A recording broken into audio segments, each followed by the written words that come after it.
आत्महत्या उसे जीना नहीं था। वो खुद को खत्म कर देना चाहती थी। उसके दिमाग में हमेशा ये विचार आ रहा था। उसने डिसीजन ले लिया था, सिर्फ अंत कैसे करे इसके बारे में सोच रही थी। चारों ओर अंधेरा ही था। अपने ही सोच में मग्न पूजा नीचे बैठकर बहुत वक्त तक ऐसे ही बैठे फर्श की तरफ एकटक देख रही थी। पति के धोखेबाजी से पूजा अंदर से टूट गई थी। उसने बोले हुए वह शब्द पूजा के दिल में घाव कर गए थे। इस बार सागर ने तो हद ही पार कर दी थी। अब और जीने का कोई अर्थ ही नहीं बचा था। अब खुद को खत्म कर दूं, इसके सिवाय दूसरा विचार उसके मन में नहीं आ रहा था। दोनों बच्चे गहरी नींद में थे। एक नज़र उनकी तरफ देखा, उनके सिर पर प्यार से हाथ फेरा। आंखों में आंसू की धारा बहने लगी थी। उसने मन में एक दृढ़ निश्चय किया कि रात के 2 बजे थे। हर तरफ बहुत सन्नाटा था और वह धीरे से उठी और दूसरे रूम में गई। गले में फांसी का फंदा डालने ही वाली थी, तभी कुछ गिरने की आवाज़ आई। पूजा का 2 साल का बेटा जोर जोर से रोने लगा। उसी क्षण पूजा की 6 साल की बेटी चिल्लाने लगी, मम्मी छोटू बेड के ऊपर से नीचे गिर गया। तुम कहाँ हो? देखो ना छोटू कितना रो रहा है।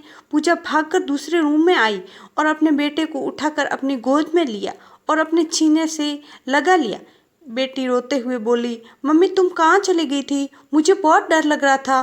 तुम हम दोनों को छोड़कर कहीं मत जाओ, मुझे अकेले में बहुत डर लगता है।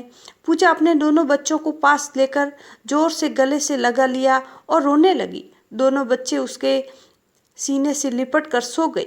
रोते रोते पूजा को कब नींद आ गई उसे पता ही नहीं चला। काम वाली बाई गंगू की आवाज़ से पूजा की नींद टूटी। अरे मैडम, आपने बाहर का गेट खुला क्यों छोड़ दिया था? अरे मैडम क्या हुआ? अभी तक आप सोई हुई हो, तबीयत तो ठीक है ना? वो खुद को संभालते हुए बोली, हाँ थोड़ी तबीयत ठीक नहीं है। घड़ी में वक्त देखती हैं तो 8:30 बजे थे। आज तुम्हें आने में इतनी देर क्यों हो गई? मैडम चौथी गली में मेहता जी रहते हैं ना, उनकी बहू ने फांसी लगाकर आत्महत्या कर ली।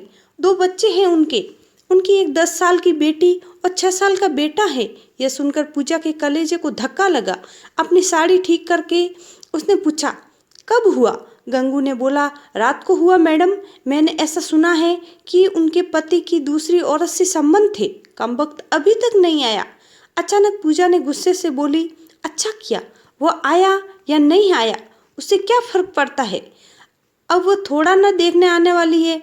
यह सुनकर गंगू पूजा के कान के पास आई और धीरे से बोली, मैडम मैं अनपढ़ गंवार हूँ और घर घर में जाकर झाड़ू पोछा करके मेरा पेट भरती हूँ, और आप पढ़े लिखे हुए लोग हो। भले ही मैं आपसे उम्र में बड़ी हूँ, जीवन का अनुभव आपसे थोड़ा ज़्यादा है। आजकल साहब और आपके बीच जो चल रहा है वह ठीक नहीं है। मुंह बंद था, फिर भी मेरे कान खुले रहते हैं। मैं एक औरत हूँ और औरत के दुख में भी समझती हूँ, इसलिए मुझे आपको ये बात बतानी है। आत्महत्या यह कोई भी समस्या का समाधान हो नहीं सकता। जिंदगी में उतार चढ़ाव तो होते ही रहते हैं। इसका मतलब ऐसा नहीं कि आप अपनी जान दे दो। मैडम जी, कभी कभी आदमी अपना रास्ता भटक जाता है और अंत में घूमकर अपने ही घर वापस आता है, और जब नहीं आए तो भी क्या फर्क पड़ता है? आप किसके लिए मरना चाहती हो? जो आपको प्यार नहीं करता, जिसको आपकी थोड़ी सी भी परवाह नहीं हो, उसके लिए आप जी नहीं सकती। जो आपसे प्यार करते हैं, जिसको आपकी कदर हो, आपके माता पिता जो आपसे बहुत प्यार करते हैं, आपके बच्चे जिनको आपकी ज़रूरत है। गंगू का बोलना सुनकर पूजा की आंखों में से आंसू की धारा बहने लगी। पूजा गंगू को गले लगाकर रोने लगी। गंगू पूजा को पीठ पर से हाथ फेरते हुए सोफे पर बैठाती है और बोलती है, बुरा न मानो तो एक बात बोलूं मैडम, खाली दिमाग शैतान का घर होता है। आप घर में बैठकर फालतू बातों को सोचते हो। मैं आपके घर में काम करने के बाद 9 से 3 इस वक्त स्कूल में झाड़ू लगाने जाती हूँ। वहाँ की प्रिंसिपल मैडम बहुत अच्छी है।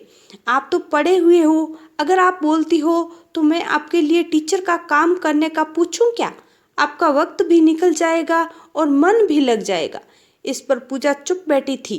कोई भी जवाब ना मिलने पर गंगू बोली, मैं आपके लिए चाय लेकर आती हूँ, और गंगू काम करने लग जाती है। काम निपटा कर बोलती है, मैडम मैं जाती हूँ। उतने में पूजा उससे बोलती है, रुको गंगू, तुम स्कूल में मेरे लिए पूछना, यदि संभव हो तो प्रिंसिपल मैडम का नंबर मुझे लाकर दो। गंगू के चेहरे पर खुशी का भाव दिखा। गंगू पूजा के पास जाकर बैठी और धीरे से बोली, मैडम, मैंने दूसरे रूम में बेड पर स्टूल रखा हुआ देखा था। ऐसा आप कभी भी मत करना, यह आपका घर है। इसे बचाने को आपसे जो हो सके वह कीजिए। बिना लड़े आपने हार मान ली। गंगू पूजा के हाथ अपने हाथ में लेकर बोली, मैडम, एक फिल्म में एक हीरो ने एक डायलॉग बोला था, लड़ाई लड़कर जीती जाती है, मरकर नहीं, क्योंकि मुर्दे कभी लड़ा नहीं करते। गंगू हाथ नचाते हुए ऐसे बोलने लगी। यह देखकर पूजा को बहुत हंसी आई। गंगू का बोलना सुनकर पूजा का मन हल्का हो गया और उसे एक नई आशा की किरण सी दिखी। वह अलमारी में से अपने सर्टिफिकेट निकालने लगी। दोस्तों, पति पत्नी का रिश्ता ये बहुत स्नेही होता है। भगवान को यही दुआ करती हूँ कि कोई भी पति पत्नी के जीवन में ऐसा मोड़ नहीं आना चाहिए। अगर आया भी हो तो आत्महत्या ये उसका इलाज नहीं है। जीवन में कोई भी समस्या का आत्महत्या यह समाधान हो नहीं सकता। अगर आपको कहानी पसंद आई हो तो वीडियो को लाइक एंड